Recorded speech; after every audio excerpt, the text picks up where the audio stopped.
तो का हाल बा। उम्मीद करते हैं कि सबको अच्छा हो बोलो और हमेशा अच्छा रहेगी चाहिए। तो आज हम फिर से रिएक्शन कर रहे बनी क्रेजी नंबर 1 के न्यू वीडियो के ऊपर। तो आज की वीडियो बहुत ज़्यादा बवाल हो खेला बा। तो यही से कहता नहीं सबसे पहले अपने कान में ईयरफोन लगा लो और ये वीडियो के शुरू से एंड तक देखिए लो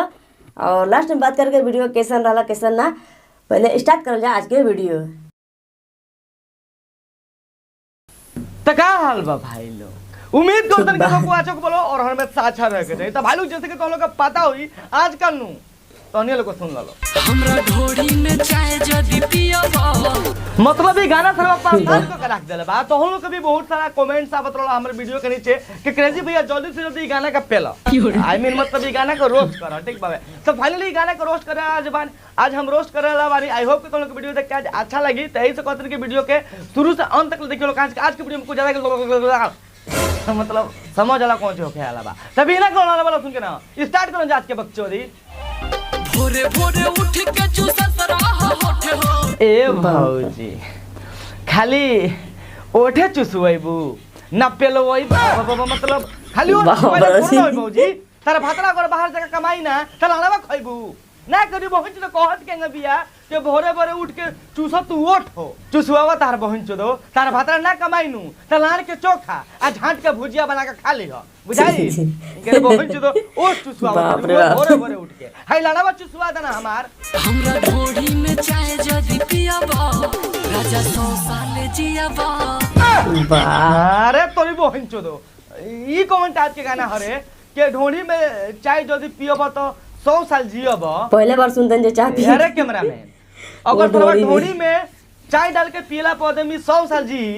तो मान ले कि अगर भौजी का अगिला पे कोनो चखना रख के दारू पी ली तो अब कितना साल जी रे ऊ त सरवा अमर हो जाई सरवा ई कुल मत कहो नहीं तो कोनो एकरो ऊपर गाना बना दे।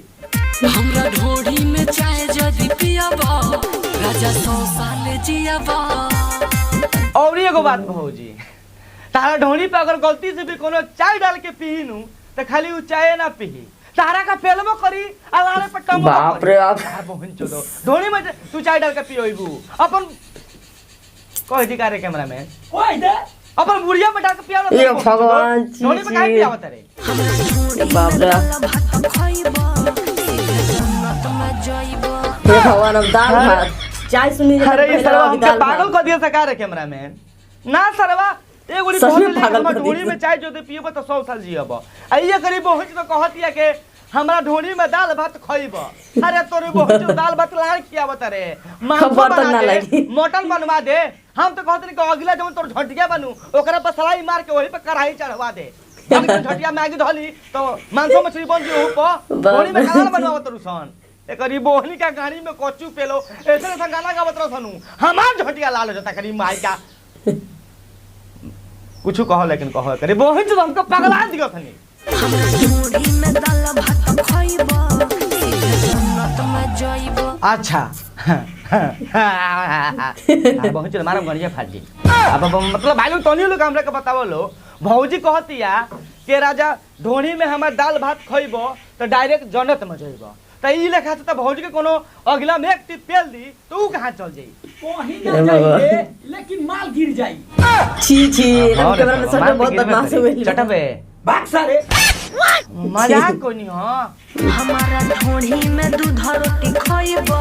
हे भगवान में जाइबा। अरे गरीब सच में पागल कर दिया मोछरी भाई पेलो इस तरह हमके पागल कर दिया दिया। सरकार कैमरामैन हो जो सारे चैनलवा हम ले लेम अरे अरे पीछे लला के फिर में रहला हमेशा चलो लेबो ना भाई लोग अब तो नहीं लोग बतावो लोग एगो भौजी कहते है कि हमरा ढोड़ी में चाय जदी पियबा राजा 100 साल जियबा। दूसर के कहते है कि हमरा ढोड़ी में दाल भात खइबा। तीसर के कहते है हमरा ढोड़ी में दूध भात खइबा। अरे तोरी बहुत तो के मछरी उ तो थोड़ा गाना सुन के मर जी असन ना करी बहुत तो कोन निरामिष खियावत या कोनो थोड़ा भेज खियावत या कोनो हमरा लाड़ के चाम खियावत या करी बहुत तो ई कौन मतलब ये कौन टाइप गाना या ढोड़ी में थोड़ा हाउ इज पॉसिबल या ढोड़ी में कितने आदमी दूध भात दाल भात चाय के पी सकता है हां अगर निचला पर रख तो हमनी के कॉम्प्रोमाइज कर लेते जा बट यार ढोड़ी में कौन खाइए करे पहुंचो दे कैमरामैन इनके अगर भौजी तरह को बुलाई कही कि हम अपन अगला पर मांसो भात बना के रखले बहन त खाई चल जेबे के ना खाएम ना लेकिन पेल के चली आएम। हे भगवान माँ कसम में तो और भाई लोग इतने ना ई गाना के ट्रैक पर तो हम लोग के देखल में कौरी कितना सब गाना बने ठीक बाबे इस तरह कॉल के जा सही बात गाना बा। मत गा दे कि हमरा ढोणी में दारू जो दे पियब त राजा लाचट के मर जइब ई तब गा भी दियो तकन के ऊपर कोनो भरोसा नहीं के हमारा ढोरी में दारू ढारी पियब आइए गोई साल न जियब हे भगवान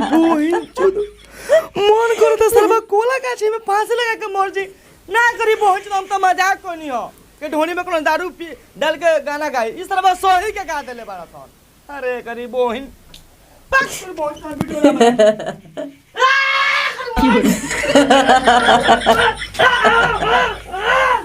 ए भैया ओ मत गइया प्लीज यार आपसे रिक्वेस्ट करते हो मत गइया हमारा ढोरी में दारू ढारी पियब अरे करी भाई तो बस बोलो आज के बक्चर यही खत्म करते हैं आई होप के तुमको वीडियो देख के अच्छा लगा वीडियो देख के अच्छा लगा तो वीडियो को लाइक पे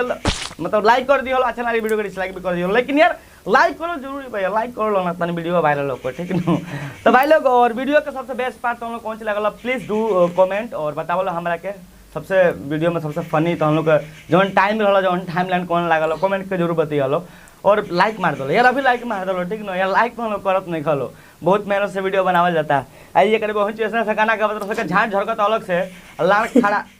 मतलब हो जाता है यार कैमरा में तो जाकर साइड में हमारे हिलाएगा ना कैमरा में सर वो तो नहीं ना कहे कर भाग अरे तो मेरा वीडियो लाइक जरूर कर दियो लो और जे चैनल पर भी नए नतून बाबा चैनल को सब्सक्राइब भी कर लिया लो मिले जी फिर से नेक्स्ट वीडियो में तब तक के लिए ओका से पहले भाई लोग बहुत ही इंपॉर्टेंट हम लोग के बात जैसे कि हम कह कर नहीं वीडियो के स्टार्टिंग में लेकिन भुला गए नहीं हो ये वीडियो के नीचे डिस्क्रिप्शन में ना हमने के नतून जो कॉमेडी वीडियो आयल बाबे अरे उहे भोजपुरी गोस्ट टैलेंट के पार्ट 2 आयल बाबे तो जाकर ये वीडियो के डिस्क्रिप्शन में लिंक बा जाकर जरूर देखिए लो तो फाइनली हमारा आज के वीडियो खत्म हो गई माँ कसम खत्म नहीं और आज के वीडियो देख के हमारे इतना मजा आया इतना हंसी बल तो हम बता ना कि सब तो खुद देख लो आज ज़्यादा हमारा हंसी कहीं बढ़ल कहीं एक्टिंग पर देख के हमारा हंसी बढ़ल सच में केहू के दिमाग खराब हो जाए केहू पागल हो जाए जैसे ये गाना गाते लोग कुछ दिन पहले गाना गाते ले लोग का कि हमारा